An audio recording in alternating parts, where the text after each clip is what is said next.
बिस्मिल्लाहिर्रहमानिर्रहीम अस्सलाम वालेकुम। आज हम पीडियाट्रिक हेल्थ नर्सिंग का जो चैप्टर हमने स्टार्ट किया था हेमाटोलॉजिकल डिसऑर्डर, उसका पार्ट 2 पढ़ेंगे, that is sickle cell anaemia. इससे पहले हमने आयरन डेफिशिएंसी एनीमिया के बारे में बात की थी। ये इसके पार्ट्स में पीपीटीज आई हुई हैं, तो इसलिए हम वीडियो बना रहे हैं, छोटे छोटे पार्ट्स इसके बनेंगे। सबसे पहले हमें सिकल सेल एनीमिया के बारे में पता है, ये हम पहले पढ़ चुके हैं। इसमें थोड़ा सा ओवरव्यू देंगे और थोड़ा पेपर के हवाले से इस पर बात करेंगे। तो जैसे हमें पता है कि ये एक इनहेरिटेड फॉर्म ऑफ एनीमिया है, यानी कि ये एक ऐसी बीमारी है जो कि इनहेरिटेंस में होती है, जीन्स में होती है, ठीक है। और जहाँ पे जो हमारे रेड ब्लड सेल होते हैं वो हेल्दी नहीं होते, और उनका जो शेप होता है वो भी सही नहीं होता है। यानी कि जैसे नॉर्मली एक हेल्दी आरबीसी का जो शेप है वो गोल टाइप होता है, लेकिन यहाँ पे आप देखेंगे तो ये सी शेप या फिर आप कह सकते हैं कि मून शेप आपको मिलेगा, ठीक है। और इसमें उतनी कैपेसिटी नहीं होती इस आरबीसीज में जितने एक नॉर्मल आरबीसी में होती है एनर्जी या फिर ऑक्सीजन लेके जाने की, ठीक है। पूरी बॉडी तक वो ऑक्सीजन कैरी नहीं कर सकते ये वाले सेल्स। तो इसी तरह के कंडीशन को हम कहते हैं सिकल सेल एनीमिया। आसान अल्फाज में अगर मैं आपको कहूँ तो जब आरबीसीज का जो शेप है वो एबनॉर्मल हो जाए, सी लाइक स्ट्रक्चर बन जाए, ठीक है, तो उसको हम सिकल सेल एनीमिया कहते हैं। और ये जो बीमारी है ये एक इनहेरिटेड डिसऑर्डर है, मतलब जो पेरेंट्स से मिलती है, ठीक है, या फिर जो जीन्स में मौजूद है, इनहेरिटेंस में मौजूद होती है। अच्छा जी, ये आप देखेंगे यहाँ पे आपको उसका स्ट्रक्चर बताया गया है कि नॉर्मल रेड ब्लड सेल कैसे होते हैं और सिकल सेल्स कैसे होते हैं। सिकल सेल जो है वो माल फॉर्म्ड होते हैं, स्टिकी से होते हैं, यानी कि चिपक जाते हैं जगह जगह बॉडी में, ठीक है। और नॉर्मली उसका सेल नहीं होता जिस तरह एक नॉर्मल रेड ब्लड सेल का जो है वो शेप होता है, ठीक है। और उसमें ज़ाहिरी बात है जब इसका शेप डिस्टर्ब हो जाएगा तो आरबीसीज जो है वो ऑक्सीजन लेके जाने की कैपेसिटी भी उनके अंदर ख़त्म हो जाएगी, ठीक है। अच्छा, अब यहाँ पे आप देखेंगे तो इसका कोई ख़ास इलाज भी नहीं होता, क्योंकि ये एक इनहेरिटेड डिजीज़ है और इनहेरिटेड डिसऑर्डर का कोई ख़ास इलाज नहीं होता, ठीक है। लेकिन हम इसको सिम्प्टोमेटिक ट्रीटमेंट दे सकते हैं। जैसे अगर खून की कमी हो गई तो हम उसको खून चढ़ा सकते हैं, या फिर अगर सांस लेने में उसको मुश्किल हो रही है तो इसी तरह की चीज़ें दे दो, इस तरह का मेडिसिन दे दो जो उसको सांस लेने में आसानी पैदा करे, ठीक है। या फिर अगर दर्द वगैरह हो तो ऐसे पेन किलर्स वगैरह दे दे, या जो भी ऑक्सीजन की कमी हो तो वो चीज़ें प्रोवाइड करे। तो ये सारी चीज़ें जो है वो सिम्प्टोमेटिक ट्रीटमेंट्स होती हैं। अच्छा, इसको सिकल सेल डिजीज़ कहते हैं, या हेमोग्लोबिन एस या डबल एस डिजीज़ भी कहते हैं, ठीक है, या सिकलिंग डिसऑर्डर कहते हैं, क्योंकि इसमें जो हेमोग्लोबिन होता है वो पूरा का पूरा ख़राब होता है या फिर उसकी कैपेसिटी पूरी नहीं होती, और इसकी वजह से ये वाला मसला जो है बच्चों में ज़्यादातर पाया जाता है। अब ये वही आपको बताया गया है कि ये इनहेरिटेड डिसऑर्डर है, ऑटोसोमल रिसेसिव इनहेरिटेंस है, यानी कि माँ बाप से बच्चों में मिलते हैं, ठीक है। अगर ऐसे पेरेंट्स जो जिनमें ये वाले क्रोमोसोम्स मौजूद है, यानी कि ये वाले जीन्स मौजूद है, रिसेसिव है। रिसेसिव और डोमिनेंट का हमने पढ़ा था थर्ड सेमेस्टर में या फोर्थ सेमेस्टर में पढ़ा था, वो जेनेटिक डिसऑर्डर जब हमने पढ़े थे। तो उसमें एक होता है रिसेसिव, एक होता है डोमिनेंस। रिसेसिव वो होता है जो जीन तो मौजूद है लेकिन बीमारी शो नहीं हो रही, और डोमिनेंट वो होता है जो जीन भी मौजूद होता है और उसकी वजह से बीमारी भी शो होती है, बॉडी में मौजूद होती है, ठीक है।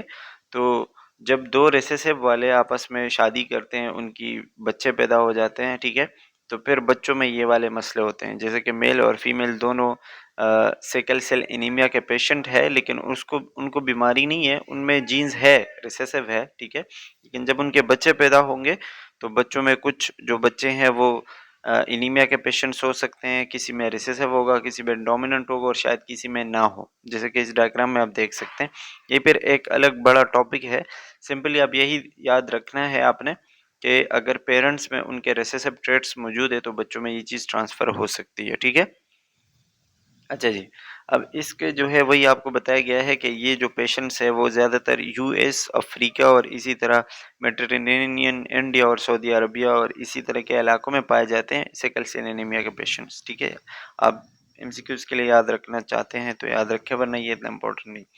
अच्छा, pathology of sickle cell anaemia, pathology वही है कि एबनॉर्मल हीमोग्लोबिन जो है वो डेवलप हो जाते हैं, और उसकी वजह से जो आरबीसी का शेप है वो स्टिकी सा बन जाता है, एक जगह पे चिपक जाता है, फ्लो नहीं करता।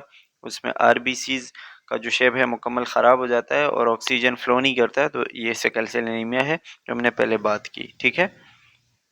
अच्छा जी, अब यहाँ पे आपको दो फीचर्स बताए गए हैं कि सिकल सेल एनीमिया में जो है आपके आरबीसीज यानी कि स्पेशली बच्चों में होती है ये बीमारी, तो बच्चों के जो आरबीसीज होती हैं वो बड़े जल्दी ख़राब हो जाते हैं, मर जाते हैं। जैसे हमारी बॉडी में ब्लड का एक साइकिल होता है 120 दिन का, ठीक है?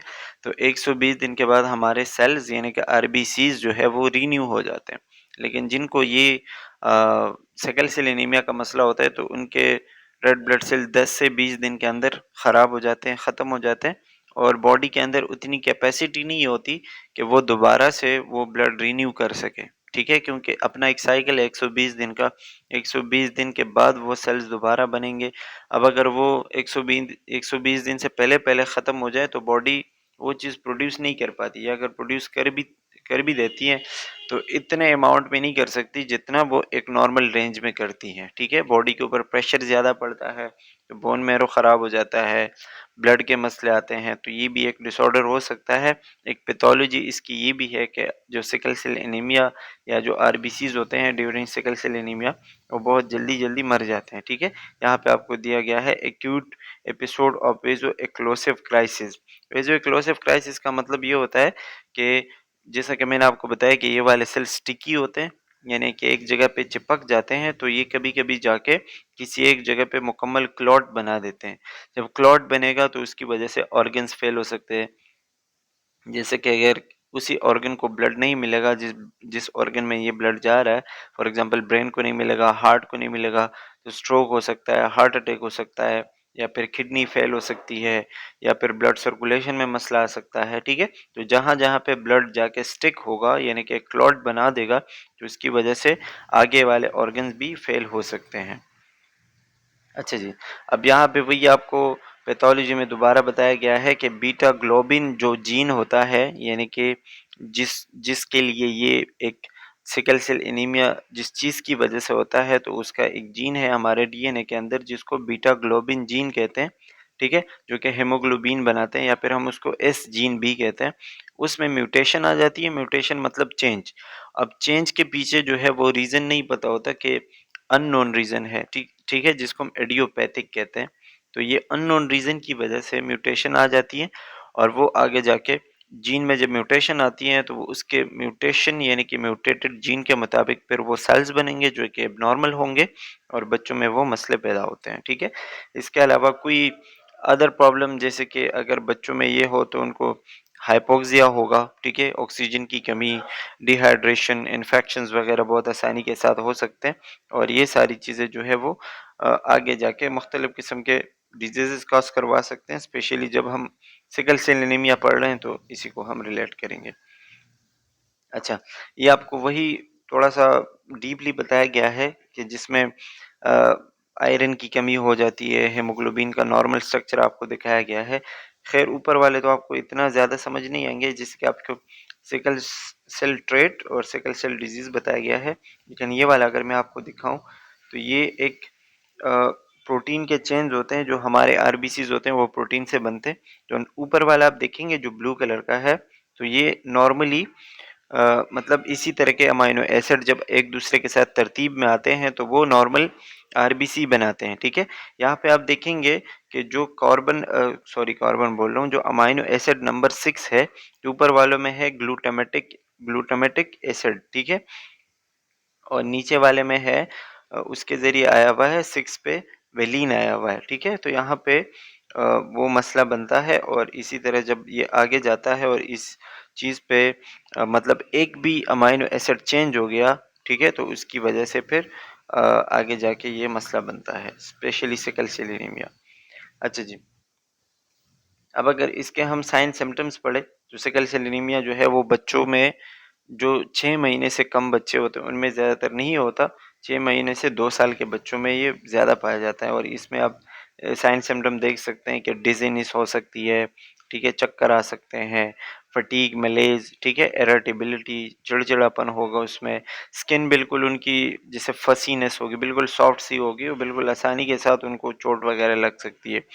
जॉन्डिस हो सकता है, पेल स्किन होती है और ग्रोथ भी उनकी ज़्यादातर बहुत डिले होती है, बहुत कम ग्रोथ होती है, ठीक है। लेकिन ये साइन सिम्टम जो है वो मतलब वेरी हो सकते हैं, डिफरेंट हो सकते हैं। अच्छा जी, इसमें एक चीज़ बयान की गई हैंड फुट सिंड्रोम, और वो वही क्लॉट की वजह से होगा जो मैंने आपको बताया कि जब सिकल सेल जो होते हैं वो एक ब्लड वेसल को ब्लॉक करें तो वो जो खून ऑलरेडी गया हुआ है वो वही ब्लॉक हो जाएगा और पीछे और खून नहीं आएगा, तो वहाँ पे स्वेलिंग पैदा हो जाएगी, या जहाँ पे खून ब्लॉक हो रहा है वहाँ पे स्वेलिंग होगी, उसकी वजह से पेन होगा, फीवर हो सकता है, या ये तो दोनों पाँव दोनों हाथों में ये काम हो सकता है, ठीक है।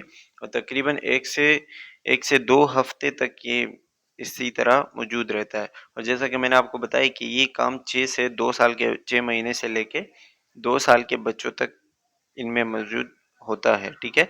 अच्छा, अब इसमें ज़्यादातर आप उन बच्चों को फ्लूइड दे सकते हो, या फिर जो एक्स्ट्रा फ्लूइड होगा उनको हम निकाल सकते हैं, लेकिन उनमें ऑलरेडी ब्लड की कमी होती है तो उस पे बहुत कम जाते हैं हम, फ्लूइड देते हैं और पेन मेडिकेशन देते हैं।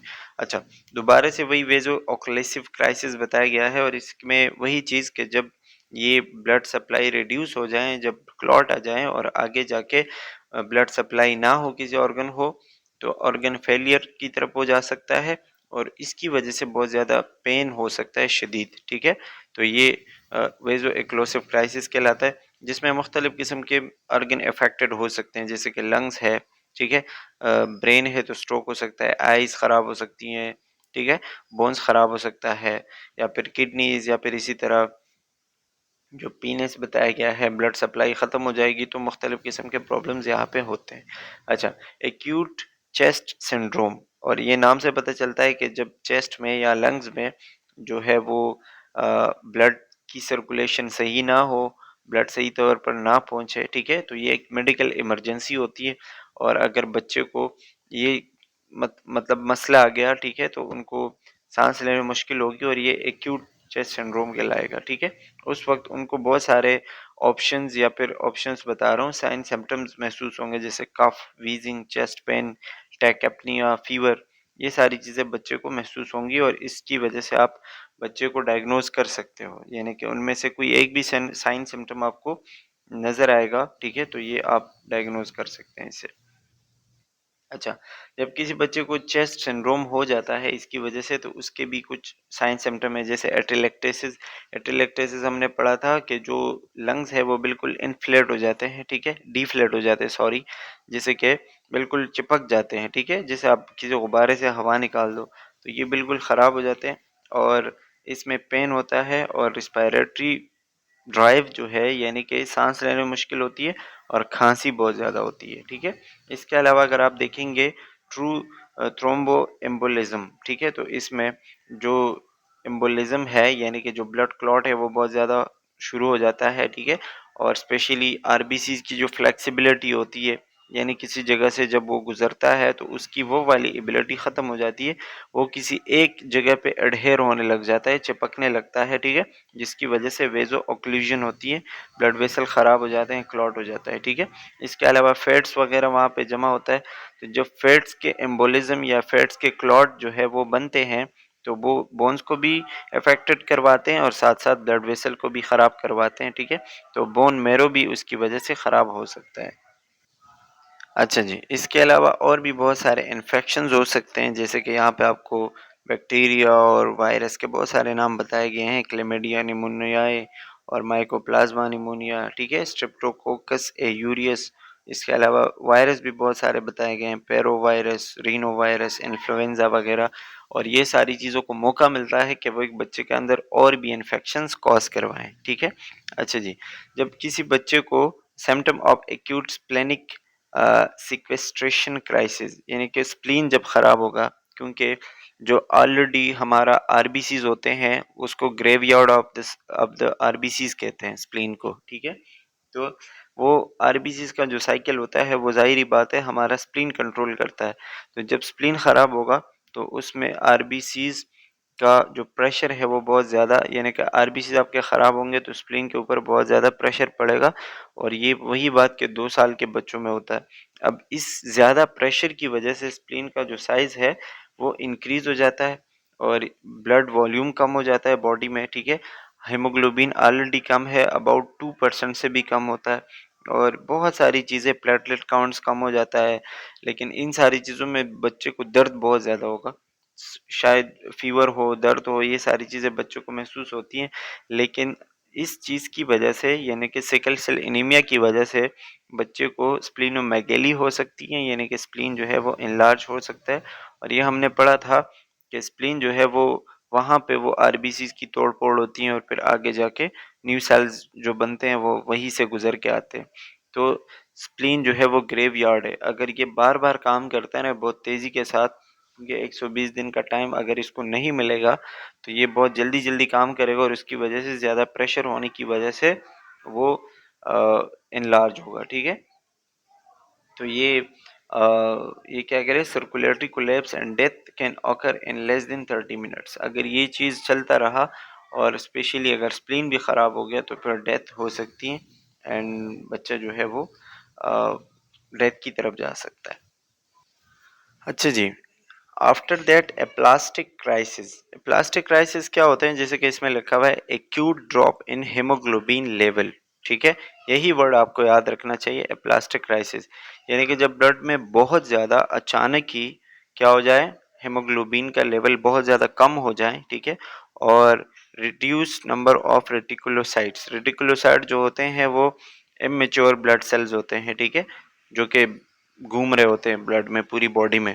तो ये जो इसी तरीके का कंडीशन हो जाए कि जब आपके हेमोग्लोबिन्स बहुत ज़्यादा कम हो जाते हैं इन नंबर, इस कंडीशन को हम एप्लास्टिक क्राइसिस कहते हैं। और जब एप्लास्टिक क्राइसिस होता है तो इसके कॉजेज़ क्या हैं, ये मेनली एक वायरस होता है जिसको हम पेरोवायरस B19 कहते हैं, ठीक है, जिसे कोविड-19 आया था, C19। तो ये पेरोवायरस और उसी तरह का उसका शेप है। इसके अलावा कुछ बैक्टीरिया की वजह से भी हो सकते हैं, जैसे कि स्ट्रेप्टोकोकस निमोनिया, ठीक है, या सल्मोनेला या अदर स्ट्रेप्टोकोक्साई, ठीक है। इसी तरीके से एप्स्टीन बार वायरस जो है उसकी वजह से भी हो सकता है। अच्छा जी, इसके साइन सिम्पटम आप देखेंगे तो ज़ाहिर-सी बात है, जो जो जिसके बॉडी में हीमोग्लोबिन की कमी होगी, ठीक है, तो उसका ब्लड लॉस होगा, ब्लड सेल्स जो है वो बार-बार टूट रहे होंगे, ख़राब होंगे, बोन मैरो जो है वो ख़राब हो जाएगा, और इतना ज़्यादा ख़राब हो जाएगा क्योंकि बार-बार जो है वो उसके आरबीसीज़ कम हो रहे हैं, ख़राब हो रहे हैं, तो बोन मैरो में उतनी एबिलिटी नहीं रहती कि वो उस कमी को पूरा कर सके। तो बोन मैरो की ख़राबी, आरबीसीज़, खून की कमी, ठीक है। और इसके अलावा अगर आप इसको मैनेज करेंगे, देखेंगे, उसका ट्रीटमेंट करने की कोशिश करेंगे, तो इसका ट्रीटमेंट एक ही है कि आप उसको ब्लड ट्रांसफ्यूज़ करवाएँगे बार-बार। अच्छा जी, इसके साइन सिम्पटम वही कि स्ट्रोक होगा, जैसे मैंने आपको पहले बताया, जब ब्रेन को ब्लड नहीं मिलेगा तो स्ट्रोक हो सकता है, ठीक है। सीज़र्स हो सकते हैं, या फिर उनका जो बिहेवियर और कॉग्निटिव डेवलपमेंट होगा वो सही तरीके से नहीं होगा, मेंटली वो थोड़े से रिटार्डेड होंगे, और स्कूल परफॉर्मेंस भी कम होगा, क्योंकि अगर मेंटली वो रिटार्डेड है तो स्कूल में भी वो, या फिर इसी तरह की जो मेंटल एक्टिविटीज़ होती है उनमें वो थोड़ा सा वीक होगा, ठीक है। इसके अलावा उनको बहुत ज़्यादा जल्दी-जल्दी इन्फेक्शंस हो सकते हैं, एनीमिया, और इसी तरह के, जो एनीमिया तो उनको ऑलरेडी होता है, लेकिन उनका जो इम्यूनिटी है वो ऑलरेडी ख़राब है, ठीक है। और उसमें बहुत सारे ऐसी ऑर्गेनिज़म्स और बैक्टीरिया और वायरस एंटर हो सकते हैं उनकी बॉडी में, जो कि उनको मुख्तलिफ़ किस्म के मसले करवा सकते हैं। और ये सब कुछ होता है ड्यू टू एब्सेंट स्प्लीन, या फिर स्प्लीन उनका ख़राब होता है। तो साथ-साथ जब ब्लड की कमी होती है, ब्लड का मसला होता है, तो स्प्लीन भी उसकी वजह से ख़राब हो जाता है। अच्छा, इसमें जैसे कि मेनिंजाइटिस का मसला बहुत कॉमन है, ठीक है? और इन्फेक्शन, ब्लड स्ट्रीम के इन्फेक्शन, जैसे ब्लड में बैक्टीरिया वगैरह घूम रहा होता है तो कहीं भी जाके इन्फेक्शंस कर सकता है, बोन मैरो ख़राब हो सकता है, निमोनिया हो सकता है। It's all about the blood, ठीक है? अच्छा जी, इसकी वजह से बहुत सारे डिप्रेशन मसले हो सकते हैं, जैसे कि अगर आप देखेंगे तो जिनको ये मसला होगा तो उनका मेंटल हेल्थ जो है वो भी डिस्टर्ब होगा, साथ-साथ उनका फिज़िकल हेल्थ तो है ही डिस्टर्ब, ठीक है? और उनको जब बहुत ज़्यादा ये मसले होंगे तो डॉक्टर्स और हॉस्पिटल के चक्कर लगा-लगा के उनके बहुत ज़्यादा कॉस्टली ट्रीटमेंट हो जाती हैं, यानी कि बहुत ज़्यादा फाइनेंशियली भी वो डिस्टर्ब हो सकते हैं। तो ये सारे डिप्रेशन जो है वो सिकल सेल एनीमिया की वजह से हो सकते हैं, ठीक है? अब हम इसका पढ़ेंगे डायग्नोज़ एंड स्क्रीनिंग, और जब ये पढ़ेंगे फिर इंशाल्लाह इसके बाद ये चैप्टर हमारा क्लोज़ हो जाएगा। अच्छा जी, तो इसका डायग्नोज और स्क्रीनिंग हम एक टेस्ट के ज़रिए करते हैं या फिर 2 टेस्ट होते हैं। एक को हम कहते हैं सिकल टर्बिडिटी टेस्ट, जिसमें हम सिकल सेल एनीमिया के लिए करते हैं, मतलब ब्लड लेते हैं और उससे हमें पता चलता है। स्पेशली इसमें डीएनए वगैरह चेक करते हैं, ठीक है? और इसका जो रिज़ल्ट है वो तकरीबन 3 मिनट में हमें आ जाता है, यानी कि बहुत जल्दी होता है, ठीक है? तो अगर ये टेस्ट पॉज़िटिव आ जाएँ, यानी कि बच्चे में सिकल सेल एनीमिया पाया जाए, ठीक है? तो फिर इसी तरह हीमोग्लोबिन इलेक्ट्रोफेरोसिस करते हैं। हीमोग्लोबिन इलेक्ट्रोफेरोसिस में फिर ब्लड के अंदर देखा जाता है कि हीमोग्लोबिन नॉर्मल है, नॉर्मल नहीं है, कितने टाइप्स उसके मौजूद है। तो फिर उसमें जैसे कि एक कपल के 3-4 बच्चे हैं तो सबका ये टेस्ट करेंगे। पहले सिकल सेल टर्बिडिटी करेंगे तो उसमें पता चलेगा कि किस-किस को सिकल सेल एनीमिया है, ठीक है? जब हमें ये पता चले कि एक को है, एक को नहीं है, ठीक है? इसी तरह के मतलब जब हमें टेस्ट के रिपोर्ट सामने आ जाए तो फिर हम इलेक्ट्रोफेरोसिस करेंगे, हीमोग्लोबिन इलेक्ट्रोफेरोसिस, जिसमें ये पता चलेगा कि किस बच्चे के अंदर वो क्रोमोसोम है जो ट्रेट है, यानी कि उनको बीमारी नहीं है लेकिन ट्रेट है, और दूसरा जिसको डिजीज है, ठीक है? तो इसमें हम फिर फर्क कर सकते हैं और हमें पता चलता है कि अब मैनेज कैसे करना है। तो ये खैर डॉक्टर का काम होता है, लेकिन आपको टेस्ट के नाम याद होने चाहिए। सिकल टर्बिडिटी टेस्ट और हीमोग्लोबिन इलेक्ट्रोफोरेसिस टेस्ट, ठीक है? इसमें फिर ट्रेट और डिजीज का पता चलता है, जो फिर बात इनहेरिटेंस में चली जाती है। अच्छा जी, असेसमेंट कैसे करेंगे?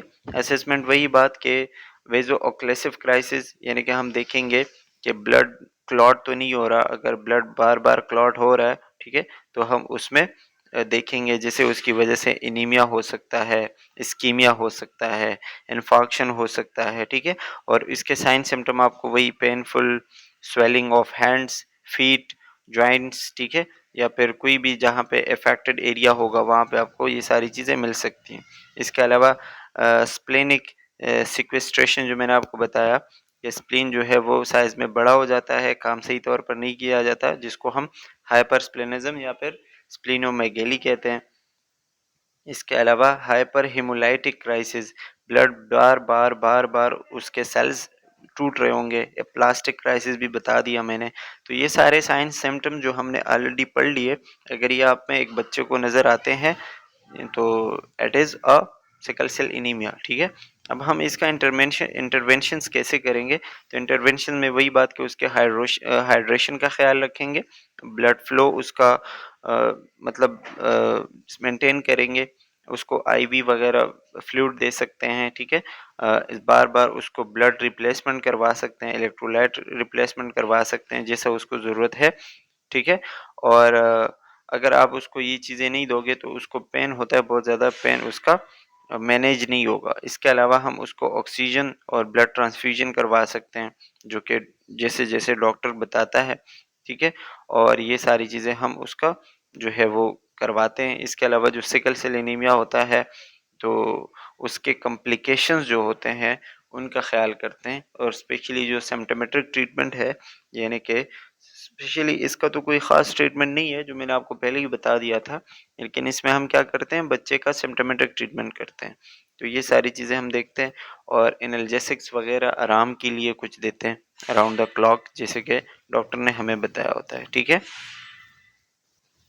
अच्छा जी, इसके अलावा वही बात कि बच्चे को आपने कंफर्टेबल पोजीशन में बिठाना-लिटाना है, उसके जॉइंट्स के ऊपर ज़्यादा प्रेशर नहीं डलवाना, और 30 डिग्री से उसका हेड एलिवेट ना हो, ठीक है? स्पेशली अगर वो बेड में है तो बेड का जो हेड है वो 30 डिग्री से एलिवेट ना हो। इसके अलावा हम उसको हाई कैलोरी डाइट देंगे, हाई प्रोटीन डाइट देंगे, हाई फोलिक एसिड वगैरह देंगे, ताकि बॉडी उसकी चलती रहे, उसको एनर्जी मिलती रहे, ठीक है? Energy administration of hydroxyurea, an antimetabolite which helps to prevent the formation of sickle shaped red blood cells। ये सारी चीज़ें देते हैं ताकि उसकी वजह से जो रेड ब्लड सेल है उसका शेप ज़्यादा ख़राब ना हो, ठीक है? उसको थोड़ा सा प्रिवेंट करें, और जो ब्लड क्लॉट वगैरह हो वो ना हो, ठीक है? इन्फेक्शंस के लिए आप वो दे सकते हैं एंटीबायोटिक वगैरह या एंटीवायरल। ये आपको वही बताया गया है हाइड्रोक्सीयूरिया, कि इसका जो है वास्कुलर इफेक्ट कैसे होता है, हेमोग्लोबिन जो है ये कैसे इंक्रीज करता है, या पढ़ लीजिएगा, ज़्यादा कुछ इसमें मुश्किल है नहीं। एंड यहाँ इसके अलावा जो है वही साइन सिम्टम्स कॉम्प्लिकेशन के आपने नोट करने हैं, उसको एनीमिया है या कोई अदर शॉक है, हाइपोवोलेमिक शॉक है, वाइटल साइंस चेक करने हैं, जो कि एक नर्स की रिस्पॉन्सिबिलिटी होती है। तो अगर इन सारी चीज़ों में चेंज आता है तो आपकी रिस्पॉन्सिबिलिटी कि आप उसको देखें। एंड अच्छा, इसमें लिखा हुआ है स्प्लेनेक्टोमी में be necessary for clients who experience current splenic sequestration. कभी कभी स्प्लीन जो है वो भी निकाल देते हैं या काट देते हैं क्योंकि उसकी ज़रूरत पड़ती है। ज़्यादातर वो मेगेली या फिर हाइपरप्लेजिया में चला जाए तो इसकी वजह से मसले हो सकते हैं। Inform parents of the heredity aspect of the disorder.